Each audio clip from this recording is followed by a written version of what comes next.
En busca de esperanza. El mayor rescate de todos los tiempos. En la lectura, el licenciado Alejandro Venegas. Capítulo 8. La apostasía.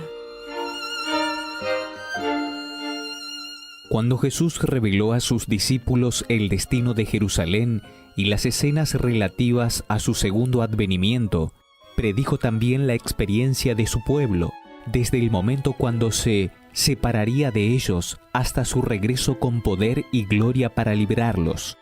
Desde el Monte de los Olivos, el Salvador contempló la tormenta que estaba por caer sobre la Iglesia apostólica, y al penetrar más profundamente en el futuro, su ojo distinguió la fiera y devastadora tempestad que azotaría a sus seguidores en las edades venideras de oscuridad y persecución. En pocas y breves palabras de terrible significado, predijo la porción que los gobernantes de este mundo asignarían a la Iglesia de Dios. Los seguidores de Cristo debían transitar la misma senda de humillación, reproche y sufrimiento que había recorrido su Maestro. La enemistad que se había manifestado hacia el Redentor del mundo se manifestaría también contra todos los que creyeran en su nombre. La historia de la Iglesia primitiva testifica del cumplimiento de las palabras del Salvador. Los poderes de la tierra y el infierno se coligaron contra Cristo en la persona de sus seguidores. El paganismo previó que el Evangelio triunfaba, sus templos y altares serían barridos, por tanto, reunió sus fuerzas para destruir a la cristiandad. Se encendieron los fuegos de la persecución, se expropiaron las posesiones de los cristianos y se los arrojó de sus hogares. Soportaron gran lucha y aflicción, experimentaron oprobios, azotes y a más de esto, prisiones y cárceles.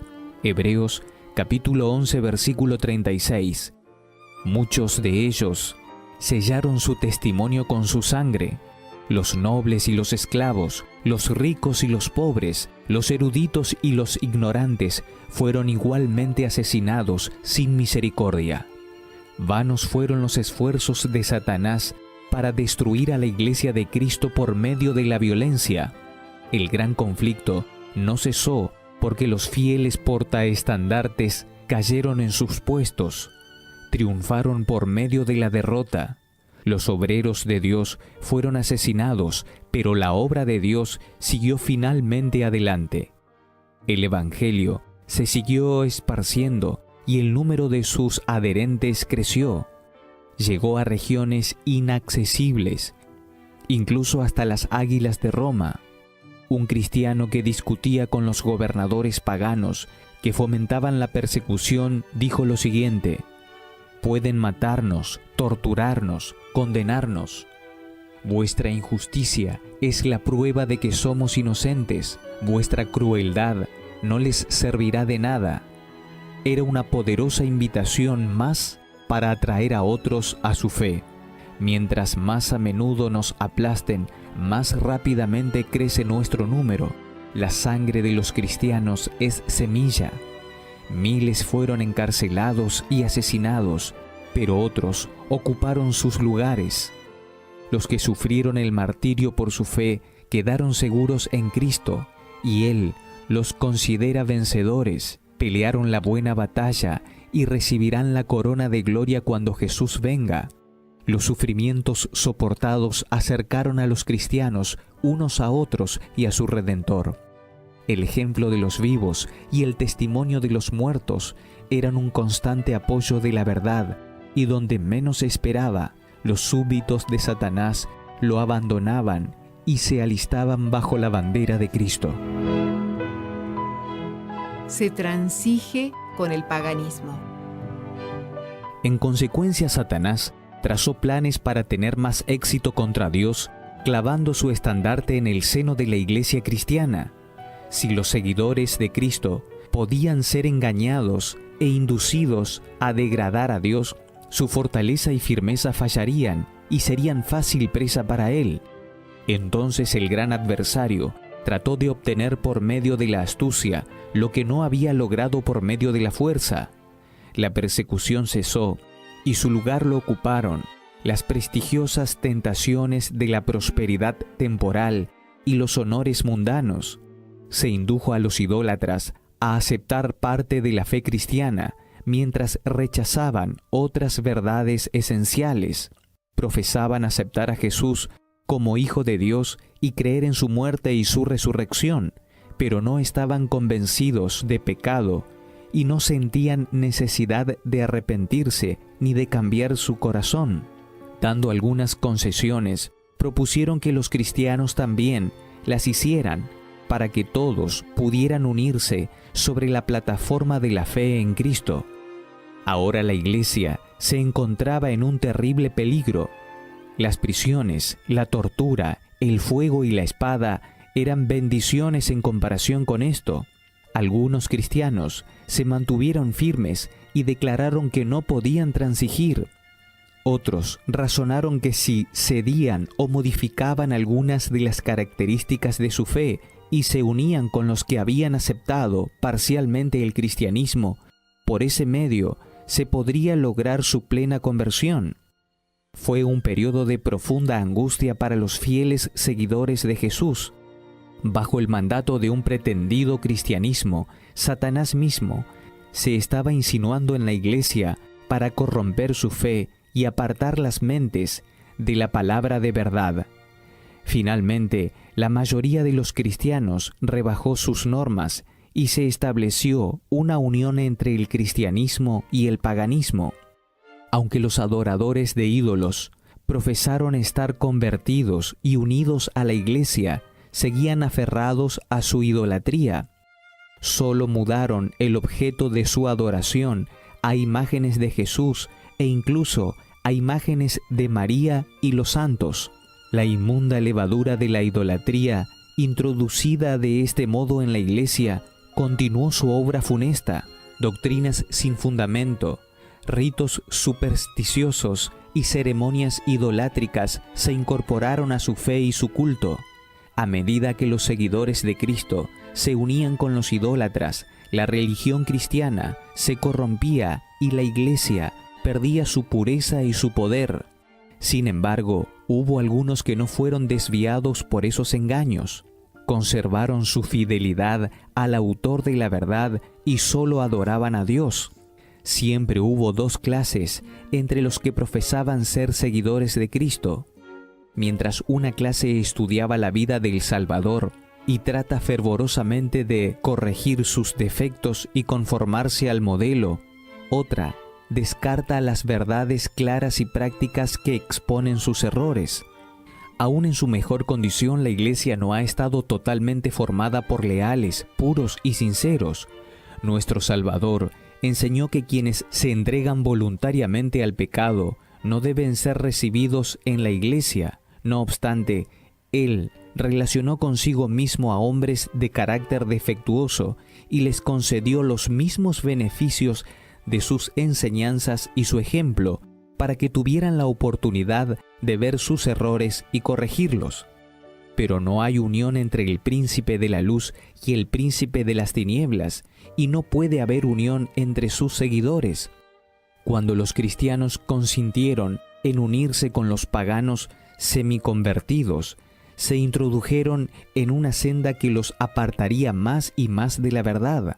Satanás gozaba al ver que había tenido éxito en engañar a un número tan grande de seguidores de Cristo. Entonces logró que su poder se manifestara más plenamente sobre ellos y los inspiró a perseguir a los que permanecían fieles a Dios. Nadie podía saber mejor cómo oponerse a la verdadera fe cristiana que los que habían sido sus defensores, y esos cristianos apóstatas, unidos a compañeros semipaganos, se dedicaron a atacar los aspectos más esenciales de la doctrina cristiana. Se necesitaba una lucha desesperada por parte de los que querían ser fieles para mantenerse firmes contra las abominaciones y los engaños disfrazados con ropaje sacerdotal que se introdujeron en la Iglesia. No se aceptó la Biblia como norma de fe. La doctrina de la libertad religiosa fue calificada de herejía y sus sostenedores aborrecidos y proscriptos. Separación necesaria. Después de un largo y severo conflicto, los pocos fieles decidieron separarse completamente de la iglesia apóstata si continuaba rehusando apartarse de la falsedad y la idolatría. Se dieron cuenta de que la separación era una necesidad imprescindible si querían obedecer la palabra de Dios. No se atrevieron a tolerar errores fatales para sus propias almas y dar un ejemplo que podría poner en peligro la fe de sus hijos y nietos. Para asegurar la paz y la unidad, estaban dispuestos a hacer cualquier concesión que estuviera de acuerdo con la fidelidad a Dios, pero creían que ni siquiera la paz debía ser conseguida al precio tan exorbitante del sacrificio de los principios. Si la unidad solo podía obtenerse mediante el abandono de la verdad y la justicia, entonces decidieron que hubiera diferencias e incluso guerra. Cuán bueno sería para la Iglesia y el mundo si los principios que inspiraron a estas almas fieles revivieran en los corazones de los profesos hijos de Dios. El apóstol Pablo declara que todos los que quieran vivir piadosamente en Cristo Jesús padecerán persecución. Segunda de Timoteo, capítulo 3, versículo 12. ¿Por qué entonces parece que la persecución estuviera sumida en una somnolencia tan grande? La única razón es que la Iglesia se ha conformado al vaivén del mundo y por tanto no suscita oposición. La Iglesia en nuestros días no participa de la naturaleza pura y santa que caracterizaba la fe cristiana en los días de Cristo y sus apóstoles. Hoy el cristianismo parece muy popular en el mundo solo por causa de la actitud de transigencia con el pecado, porque las grandes verdades de la palabra de Dios se consideran con indiferencia y porque hay poca piedad vital en la Iglesia. Si revivieran la fe y el poder de la Iglesia primitiva, el espíritu de persecución se reavivaría y sus fuegos volverían a encenderse. El misterio de la iniquidad. El apóstol Pablo predijo la gran apostasía que daría como resultado el establecimiento del poder papal. Declaró que el día de Cristo no vendría sin que antes venga la apostasía y se manifieste el hombre de pecado, el hijo de perdición, el cual se opone y se levanta contra todo lo que se llama Dios o es objeto de culto, tanto que se sienta en el templo de Dios como Dios, haciéndose pasar por Dios. Y más adelante advirtió a sus hermanos: ya está en acción el misterio de la iniquidad. Segunda de Tesalonicenses, capítulo 2, versículos 3, 4 y 7. Ya en aquella época vio cómo se introducía subrepticiosamente en la Iglesia los errores que habrían de preparar el camino para el desarrollo del papado. Poco a poco, el principio con cautela y en silencio, y más tarde, en forma más abierta, el misterio de la iniquidad llevó a cabo su obra engañosa y blasfema y aumentó su fortaleza para lograr el dominio de la mente de los hombres. Casi imperceptiblemente, las costumbres paganas se introdujeron en la Iglesia cristiana. El espíritu de transigencia y conformidad fue restringido por un tiempo por causa de la fiera persecución que sufrió la Iglesia bajo el paganismo. Pero cuando la persecución cesó y el cristianismo entró en las cortes y los palacios de los reyes, la Iglesia puso a un lado la humilde sencillez de Cristo y los apóstoles para adoptar la pompa y el orgullo de los sacerdotes y gobernantes paganos, y en lugar de los mandamientos de Dios puso teorías y tradiciones humanas. La conversión nominal de Constantino a principios del siglo IV causó gran regocijo y el mundo, vestido con el montaje de la justicia, se introdujo en la Iglesia. De allí en adelante, la obra corruptora progresó rápidamente. El paganismo, vencido en apariencia, fue realmente el vencedor. Su espíritu dominó la Iglesia. Sus doctrinas, ceremonias y supersticiones llegaron a formar parte de la fe y el culto de los profesos seguidores de Cristo. Esta mezcla de paganismo y cristianismo dio como resultado el desarrollo del hombre de pecado predicho en la profecía, el cual habría de oponerse a Dios y exaltarse sobre él. Ese gigantesco sistema de religión falsa es la obra maestra del poder de Satanás, un monumento a sus esfuerzos por ocupar el trono y gobernar la tierra de acuerdo con su voluntad. Una de las doctrinas cardinales del catolicismo es que el papado es la cabeza visible de la Iglesia Universal de Cristo, vestido con autoridad suprema sobre los obispos y los pastores en todo el mundo. Más aún, el Papa se ha arrogado los mismos títulos de la deidad. Satanás sabía muy bien que las Sagradas Escrituras capacitarían a los hombres para descubrir sus engaños y resistir su poder. Incluso el Salvador del mundo resistió sus ataques por medio de la palabra.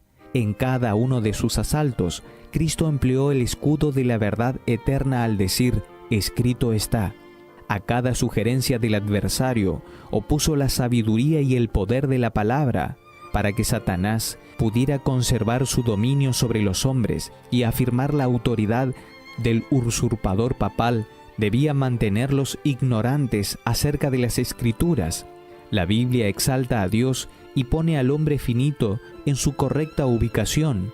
Por tanto, sus sagradas verdades deben ser ocultadas y suprimidas. Esa fue la lógica adoptada por la Iglesia de Roma. Por cientos de años impidió la circulación de la Biblia. Se prohibió a la gente que la leyera o que la tuviera en sus hogares, y sacerdotes y prelados, carentes de principios, interpretaban sus enseñanzas de manera que apoyaran sus pretensiones. De esa manera, el Papa llegó a ser casi universalmente reconocido como representante de Dios en la tierra, dotado de autoridad suprema sobre la Iglesia y el Estado. Cambio de los tiempos y la ley. Al eliminar el detector de errores, Satanás obró de acuerdo con su voluntad. La profecía decía que el papado pensaría en cambiar los tiempos y la ley. Daniel capítulo 7, versículo 25. No se demoró en intentar esa obra, para permitir que los paganos se convirtieran y encontraran un sustituto de los ídolos que adoraban, y para promover su aceptación nominal del cristianismo, se introdujo gradualmente en el culto cristiano la adoración de imágenes y reliquias. El decreto de un concilio general finalmente confirmó ese sistema de idolatría. Para completar su obra impía, Roma se atrevió a eliminar el segundo mandamiento de la ley de Dios, que prohíbe la adoración de imágenes, y de dividir el 10 en 2 para conservar el número exacto. Esa actitud de retroceso ante el paganismo abrió el camino para apartarse aún más de la autoridad del cielo. Satanás atacó el cuarto mandamiento también y trató de poner a un lado el antiguo sábado que Dios había bendecido y santificado para exaltar en su lugar la fiesta que guardaban los paganos con el nombre de Venerable Día del Sol. Al principio, ese cambio no se llevó a cabo abiertamente. En los primeros siglos, todos los cristianos guardaban el sábado, cuidaban celosamente el honor de Dios y como creían que su ley era inmutable, conservaban religiosamente el carácter sagrado de sus preceptos.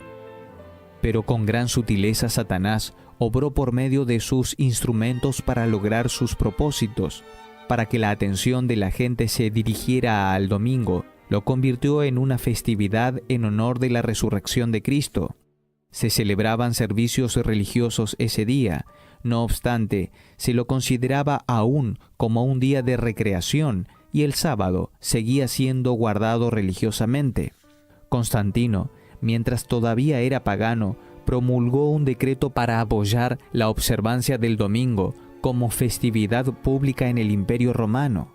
Después de su conversión, siguió siendo un ferviente abogado del domingo y su edicto pagano se puso en vigencia en provecho de su nueva fe, pero el honor manifestado hacia ese día no era suficiente para impedir que los cristianos consideraran el sábado como un día santo del Señor. había que dar otro paso. El falso día de reposo debía ser exaltado para igualarlo con el verdadero. Pocos años después de la promulgación del decreto de Constantino, los obispos de Roma le confirieron al domingo el título de Día del Señor. De ese modo, se indujo gradualmente a la gente a considerarlo como poseyendo un cierto grado de santidad, pero aún así, se seguía guardando el sábado original. El archiengañador no había terminado su obra. Estaba resuelto a reunir al mundo cristiano bajo su estandarte y a ejercer su poder por medio de su representante, el orgulloso pontífice, que pretendía ser el representante de Cristo. Logró cumplir sus propósitos por medio de paganos semiconvertidos, prelados ambiciosos y miembros de la Iglesia mundanos. Se celebraron grandes concilios a los que concurrían dignatarios de la Iglesia procedentes de todas partes del mundo. En casi cada uno de ellos se degradaba un poco más el sábado que Dios había instituido, mientras en forma proporcional se exaltaba el domingo. De ese modo, la festividad pagana finalmente llegó a ser honrada como una institución divina, mientras al sábado de la Biblia se lo declaró reliquia del judaísmo y se insistió en que su observancia era maldita. El gran apóstata logró éxito al exaltarse a sí mismo contra todo lo que se llama Dios o es objeto de culto. Segunda de Tesalonicenses, capítulo 2, versículo 4. Se había atrevido a cambiar el único precepto de la ley divina que en forma inconfundible señala a toda la humanidad al Dios verdadero y viviente. En el cuarto mandamiento de Dios se presenta como creador de los cielos y la tierra, y por tanto como distinto de todos los dioses falsos. El séptimo día fue santificado para que fuera un día de reposo para el hombre, como un monumento de la obra de la creación. Se lo instituyó para que mantuviera al Dios viviente siempre delante de las mentes, como la fuente de todo ser y objeto de reverencia y culto. Satanás trató de desviar a los hombres para que no manifestaran lealtad a Dios ni rindieran obediencia a su ley. Por tanto, dirigió sus esfuerzos especialmente contra este mandamiento que señala a Dios como creador. Los protestantes insisten ahora en que la resurrección de Cristo en domingo es el origen del día de reposo cristiano, pero no hay evidencias bíblicas para esto. Ni Cristo ni los apóstoles le dieron tal honor a ese día. La observancia del domingo como institución cristiana tiene sus orígenes en el misterio de la iniquidad que ya en los días de Pablo había comenzado a obrar. ¿Qué razones valederas se pueden presentar para justificar un cambio acerca del cual las Escrituras guardan silencio? En el siglo VI, el papado ya estaba finalmente establecido. La sede de su poder se hallaba en la ciudad imperial, y se declaró que el obispo de Roma era la cabeza de toda la iglesia. El paganismo había cedido su lugar al papado. El dragón había dado a la bestia su poder, su trono y gran autoridad. Apocalipsis capítulo 13, versículo 2. Y entonces comenzaron los 1260 años de opresión papal, predichos en la profecía de Daniel y Juan. Daniel capítulo 7, versículo 25. Apocalipsis capítulo 13, versículos 5 al 7. Los cristianos se vieron obligados a elegir entre renunciar a su integridad y aceptar las ceremonias y el culto católico, o pasarse la vida en las mazmorras, o morir en el potro, o en la hoguera, o víctimas del hacha del verdugo. Entonces se cumplieron las palabras de Jesús: seréis entregados aún por vuestros padres, hermanos, parientes y amigos, y matarán a algunos de vosotros. Seréis odiados por todos por causa de mi nombre. Lucas capítulo 21, versículos 16 y 17. La persecución se desató sobre los fieles con mayor furia que antes. El mundo se convirtió en un vasto campo de batalla. Por cientos de años, la Iglesia de Cristo encontró refugio escondiéndose en la oscuridad. Así dice el profeta: la mujer huyó al desierto, donde tenía un lugar preparado por Dios para ser sustentada allí por 1260 días. Apocalipsis capítulo 12, versículo 6. La Edad Media. La ascensión de la Iglesia Católica al poder señaló el principio de la Edad Media. A medida que su poder aumentaba, las tinieblas se hacían más intensas. La fe se trasladó de Cristo, su verdadero fundamento, al Papa de Roma, en lugar de confiar en el Hijo de Dios para obtener el perdón de los pecados y la salvación eterna. La gente recurría al Papa y a los sacerdotes y prelados, en quienes él delegaba su autoridad. Se les enseñó que el Papa era su mediador y que solo podían acercarse a Dios por medio de él, más aún que estaba en lugar de Dios para ellos y por tanto debía ser obedecido sin vacilar. Cualquier desviación de sus requerimientos era causa suficiente para que se lanzaran los más severos castigos sobre el cuerpo y el alma de los ofensores. De ese modo, la mente de la gente se desvió de Dios para dirigirse a hombres falibles y sujetos a errores, todavía más al mismo príncipe de las tinieblas que ejercía su poder a través de ellos. El pecado se cubrió con un manto de santidad. Cuando se suprimen las Escrituras y el hombre se considera supremo, todo lo que podemos esperar es fraude, engaño y degradante iniquidad. Con la exaltación de las leyes tradicionales humanas se manifestó la corrupción, la cual siempre aparece cuando se pone a un lado la ley de Dios. Días de peligro. Eran días de peligros para la Iglesia de Cristo. Los fieles portaestandartes ciertamente eran pocos, aunque la verdad no quedó sin testigo. Había aumentado cuando parecía que el error y la superstición prevalecerían por completo y que la verdadera religión sería erradicada de la tierra. Se perdió de vista el Evangelio, pero en cambio las formas de la religión se multiplicaron y la gente recibía la carga de rigurosas exacciones. No solo se les enseñó que recurrieran al Papa como mediador, sino también a confiar en sus propias obras para expiar sus pecados. Largos peregrinajes, actos de penitencia, el culto a las reliquias, la construcción de iglesias, capillas y altares, el pago de grandes sumas a la iglesia. Estos y muchos actos similares se fomentaban para apaciguar la ira de Dios u obtener su favor. Como si Dios fuera un hombre que se enoja por nimiedades o a quien se puede pacificar con ofrendas y obras de penitencia. Los siglos siguientes fueron testigos de un constante aumento del error en las doctrinas enseñadas por Roma. Aún antes del establecimiento del papado, las enseñanzas de los filósofos paganos habían recibido la atención de la Iglesia y ejercido influencia sobre ella.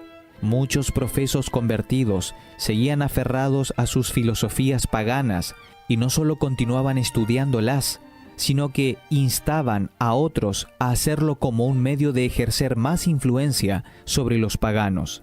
De ese modo se introdujeron graves errores en la fe cristiana. Entre ellos sobresale la creencia en la inmortalidad natural del hombre y el estado consciente de los muertos. Esta doctrina constituye el fundamento sobre el cual Roma estableció la invocación de los santos y la adoración de la Virgen María. De ella surgió también la doctrina errónea del tormento eterno para los que finalmente resulten impenitentes, la cual fue incorporada en la fe papal. Estas cosas prepararon el camino para la introducción de otra invención del paganismo, que Roma denominó purgatorio y que se empleó para aterrorizar a las multitudes crédulas y supersticiosas.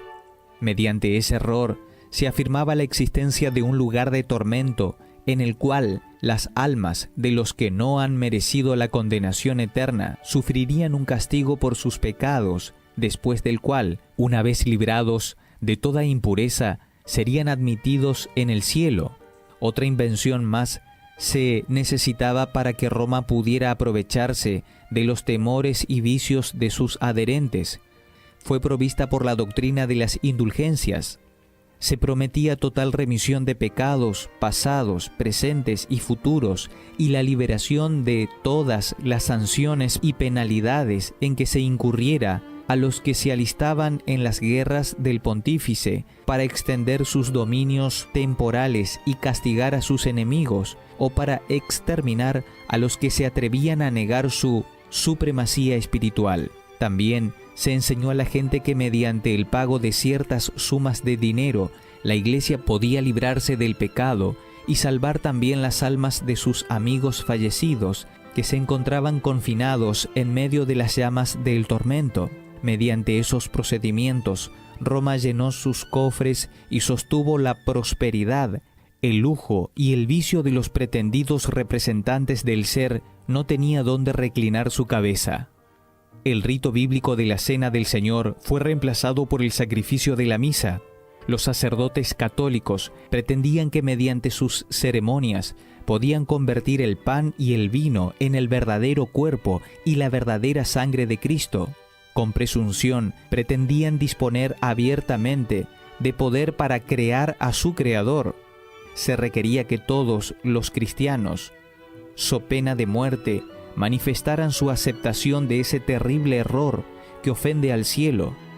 Los que rehusaban eran entregados a las llamas. El mediodía del papado fue la medianoche espiritual del mundo. Las sagradas escrituras eran casi desconocidas, no solo por el pueblo, sino también por los sacerdotes.